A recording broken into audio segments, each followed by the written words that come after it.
NEET का most important topic जो molecular basis of inheritance का एक पार्ट है, दैट इज सेंट्रल डॉग्मा। और आज हम इसे समझेंगे with in minutes. The way In fact, the one-way flow of genetic material in a cell is called central dogma. यहाँ पे आप देख पा रहे हैं the one-way flow of genetic material in a cell is called the central dogma. और genetic material क्या क्या हो सकते हैं? DNA, RNA, दोनों genetic material है।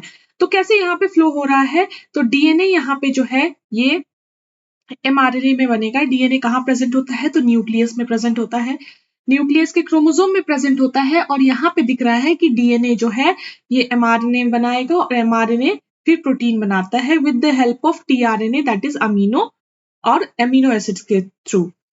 तो जो डीएनए है, अगर वो डीएनए से डीएनए कॉपी बनाता है, अगर वो डीएनए से डीएनए का कॉपी बनाएगा, डीएनए टू डीएनए, ठीक है, तो ये जो प्रोसेस होगा वो होगा रेप्लिकेशन का, कॉपी बनाना।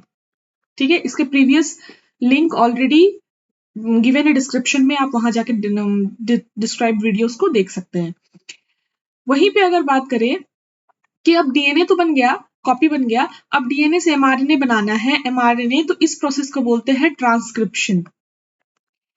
अब इस पे बहुत अच्छे से ध्यान रखना है कि ये प्रोसेस डीएनए टू डीएनए बनना ये न्यूक्लियस में होता है। कहाँ होती है? न्यूक्लियस में होती है। और ये डीएनए टू एमआरएनए ये ट्रांसक्रिप्शन जो होगा वो न्यूक्लियस टू साइटोप्लाज्म में होगा, न्यूक्लियस टू साइटोप्लाज्म में हो। ठीक है, यहाँ पे जो डीएनए टू डीएनए में जो एंजाइम लगेंगे दैट इज डीएनए डिपेंडेंट, क्योंकि ये डीएनए से डीएनए बना रहा है तो it will be DNA dependent DNA polymerase.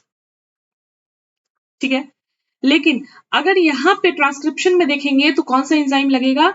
DNA से बना रहे हैं एमआरएनए, तो डीएनए डिपेंडेंट, डीएनए पे डिपेंड करके RNA polymerase. I hope it is clear to you. और जब डीएनए सिर्फ एमआरएनए जब बन जाता है तो एमआरएनए बन गया, अब एमआरएनए से ये प्रोटीन बनेगा। प्रोटीन कहाँ बनेगा? प्रोटीन बनेगा। प्रोटीन कहाँ बनेगा? तो ये राइबोसोम में बनेगा, जिसको बोलते हैं ट्रांसलेशन।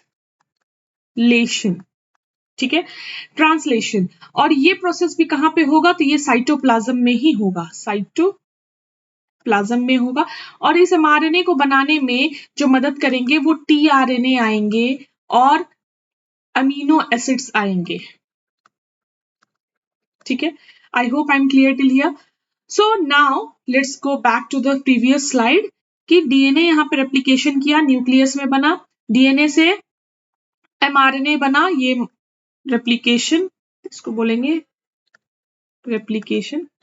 फिर एमआरएनए बना तो ट्रांसक्रिप्शन हुआ, एमआरएनए से प्रोटीन बना, ट्रांसलेशन हुआ, और ये प्रोसेस होता है साइटोप्लाज्म में। तो ये वन वे यूनिडायरेक्शनल है। तो ये वन वे फ्लो है जेनेटिक मटेरियल का, जिसे बोलते हैं सेंट्रल डॉग्मा। इसी सेंट्रल डॉग्मा में एक एक्सेप्शन देखने को मिलेगा जो कि 1970 में टेनिम और बाल्टीमोर ने लेके आया था। और इन्होंने क्या कहा था कि रिवर्स ट्रांसक्रिप्शन जैसी भी कोई चीज होती है जिसे टेनिज्म भी कहेंगे, टेनिज्म,